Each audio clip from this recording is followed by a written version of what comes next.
আসসালামু আলাইকুম। আপনি কি বরবাদ সিনেমা দেখছেন? যদি আপনি বরবাদ সিনেমা দেখে থাকেন তাহলে অবশ্যই বরবাদ সিনেমা দেখার অভিজ্ঞতাটা আমার কমেন্ট বক্সে লিখে যাবেন। আজকের এই ভিডিওতে বরবাদ সিনেমার 4-5টা পয়েন্ট নিয়ে কথা বলবো, আর যে 4-5টা পয়েন্ট বর্তমান সময়ে কিন্তু সোশ্যাল মিডিয়ায় অনেক আলোচনা হইতেছে। অনেকেই আছে যারা আলোচনা করতেছে যে এই বরবাদ সিনেমাটা কি তুফান সিনেমার রেকর্ড ব্রেক করতে পারবে? এই বরবাদ সিনেমা কি 100 কোটি টাকার ক্লাবে ঢুকতে পারবে? এই বরবাদ সিনেমা কি বাংলাদেশের সবথেকে বেশি ইনকাম করা সিনেমা হতে পারবে? তো আপনার কি মতামত? আপনি তো বরবাদ সিনেমা দেখছেন, তো আপনার মতামত তো অবশ্যই কমেন্ট বক্সে লিখে যাবেন।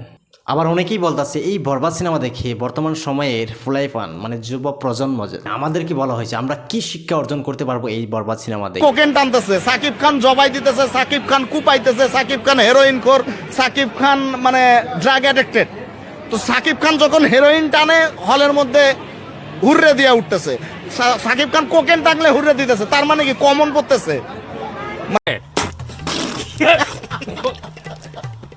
তো আমি এই কোশ্চেনের একটা জবাবই দিতে চাই যে যদি আপনি সিনেমা দেখে শিক্ষা অর্জন করতে চান তাহলে স্কুল কলেজে আপনার ছেলে মেয়েকে দেওয়ার দরকার নাই। ঠিক বলেছো। আপনি সব সময় ছেলে মেয়েকে সিনেমা হলে রেখে দিবেন, সিনেমা দেখে দেখে শিক্ষা অর্জন করবে। আরে ভাই একটা কথা কিন্তু বুঝতে হবে, সিনেমা কিন্তু মানুষ শিক্ষার জন্য দেখে না, সিনেমা দেখে মানুষ মনোরঞ্জনের জন্য। তাহলে কেন সিনেমার মাঝে আপনি শিক্ষা খুঁজে বেড়ান? সিনেমা হচ্ছে একটি কাল্পনিক গল্প যেটাকে স্বপ্নের মতন ভাবা যায় না। তাহলে এই শিক্ষা নিয়ে আপনার লাভটা কি? আপনি যদি উচ্চশিক্ষায় শিক্ষিত হতে চান তাহলে অবশ্যই আপনার কলেজ এবং স্কুলে পড়তে হবে। তো বর্তমান সময়ে যদি আমি ফেসবুকে ঢুকি তাহলে কিন্তু একটা বস্তু দেখতে পাই, সেটা হচ্ছে বরবাদ সিনেমার রিভিউ। আমি একজন ভারতীয় সাকিবান, যদিও এই সিনেমাটা দেখার জন্য আমি খুব এক্সাইটেড, কিন্তু দেখতে পারতাছি না কারণ এটা শুধুমাত্র বাংলাদেশেই মুক্তি পাইছে। কিন্তু যেই সব রিভিউ আমি দেখতাছি দেখে কিন্তু অনেক অনেক ভালো লাগতাছে। অনেক ভালো, অনেক। বাংলাদেশে আসলে এই স্কেলে মুভি হয়নি কখনো, যেটা বুঝলাম, অ্যান্ড ইটস রিয়েলি অ্যাপ্রিসিয়েটিং। সামনে এরকম হলে আরো বেটার হয়। মেহেদী হাসান হৃদয় ভাই, you did a very good job. বরবাদ খুবই খুবই খুবই খুবই চমৎকার ছিল, ভালো লেগেছে, থ্যাংক ইউ। কারণ আমি একজন সাকিবিয়ান, যখন শুনি যে শাকিব খানের সিনেমায় 20 কোটি 10 কোটি টাকা ইনকাম করলো, 50 কোটি টাকা ইনকাম করলো, তখন কিন্তু আরও ভালো লাগে। আবার অনেকেই কিন্তু বলতেছে যে সুপারস্টার শাকিব খানের বাংলাদেশে জন্মগ্রহণ করাটা কিন্তু ভুল হয়েছে। সুপারস্টার শাকিব খান তো জন্মগ্রহণ করতে লাগছিল ভারতে, কারণ ভারতে যে উন্নত মানের সিনেমা হয় ওই সব উন্নত মানের সিনেমায় অভিনয় করার ক্ষমতা কিন্তু সুপারস্টার শাকিব খান রাখে, এইসব কিন্তু বলতেছে। যে উনি কেন ঢালিউডে, উনি বলিউডে কেন না? ওনার জন্ম বলিউডে হওয়ার দরকার ছিল। বাংলাদেশের মানুষ আসলে ওনাকে মূল্যায়ন করতে পারে না। বাহিরের দেখেন হিরোগুলোর মধ্যে বয়স যত বাড়ে মূল্যায়ন তত বেশি করে, আমাদের বাংলাদেশে উল্টা, যত বয়স বাড়তেছে মূল্যায়ন আরো কমতেছে। তো ফেসবুকে একটা ভিডিও দেখে আমার খুবই ভালো লাগছে এবং সেই ভিডিওটা আপনারা অল্প দেখে নেন। আমি আর আমার আম্মু আসছি। আপনারা ছেলে আর মা ছেলে ছেলে মা আপনারা দুজন আসছেন সিনেমা দেখার জন্য? আচ্ছা আচ্ছা।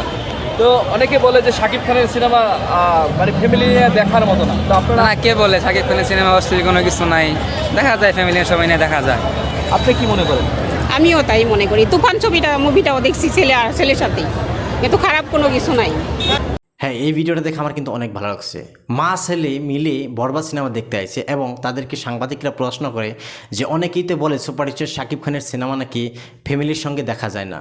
তো ওইখানে কিন্তু তারা উত্তরে বলছেন সুপারস্টার শাকিব খানের সিনেমা ফ্যামিলি নিয়ে দেখা যায়, সবাই একসাথে বসে দেখা যায়। এবং আমার জীবনে আমি যতটি সিনেমা দেখছি সুপারস্টার শাকিব খানের, আমি এরকম কোনো সিন দেখি নাই যে সিনের জন্য পরিবারের সবাই একসঙ্গে বসে দেখা যাবে না।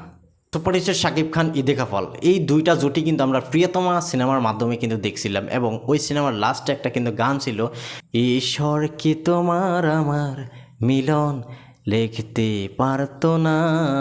তো আজকে কিন্তু এই গানটার কথা আমার মনে পড়ে গেল, এই জন্যেই যে প্রিয়তমা সিনেমাতে কিন্তু ইদিকা পাল অবশেষে মারা যায় এবং এই বরবাদ সিনেমাতে কিন্তু ইদিকা পাল মারা যায়। তো এখন কথা হলো যে ইদিকা পাল কেন সুপারস্টার শাকিব খানের সিনেমাতে শুধু শুধু মানে মারা যায়, যে তাদের কি একসাথে কখনোই দেখা যাবে না শেষ পর্যন্ত সিনেমা? তো অবশ্যই এটা কিন্তু মাথায় রাখতে হবে যারা নেক্সট প্ল্যান করতেছেন যে ইদিকা পাল এবং শাকিব খানকে নিয়ে সিনেমা বানাবেন। তো সর্বশেষ একটা কথা বলবো, অনেকেই বলে যে কিছু কিছু কন্টেন্ট ক্রিয়েটার আছে যারা শাকিব খানের কাছে বিক্রি হয়ে গেছে, শাকিব খানের সিনেমা নিয়ে আলোচনা করে শাকিব খানের কাছ থেকে মান্থলি কিছু টাকা পাইছে চা খাওয়ার জন্য। সেই জন্যে আমি তাদেরকে বলি, দেখেন ভাই, যে একজন কন্টেন্ট ক্রিয়েটার যারা সিনেমা নিয়ে কথা বলে, যারা সিনেমার রিভিউ দেয়, তাদের উপরে নির্ভর করে কিন্তু অনেক দর্শক আছে সিনেমা দেখতে যায়। আর এইটার প্রমাণ কিন্তু ওই যে মা এবং ছেলে যে বরবাদ সিনেমাটা দেখতে আইছে তারা কিন্তু বলছে যে আমরা শুনছি অনেকে রিভিউ দিছে যে বরবাদ সিনেমা নাকি অনেক ভালো হয়েছে, সেই জন্য আমরা রিভিউ দেখে এই বরবাদ সিনেমা দেখতে আইছি। যারা যারা আলোচনা করেন যে সুপারস্টার শাকিব খান কিছু ইউটিউবার কিছু কন্টেন্ট ক্রিয়েটার কিনা রাখছে, তো এখন চিন্তা করেন যে একজন কন্টেন্ট ক্রিয়েটার একজন ভিডিও ক্রিয়েটারের পাওয়ারটা কীরকম। যাই হোক, আরও একটা কথা বলি, বাংলাদেশের কোন ডিস্ট্রিক্ট থেকে আপনি আমার ভিডিওটা দেখলেন অবশ্যই কিন্তু কমেন্ট বক্সে লিখে যাবেন।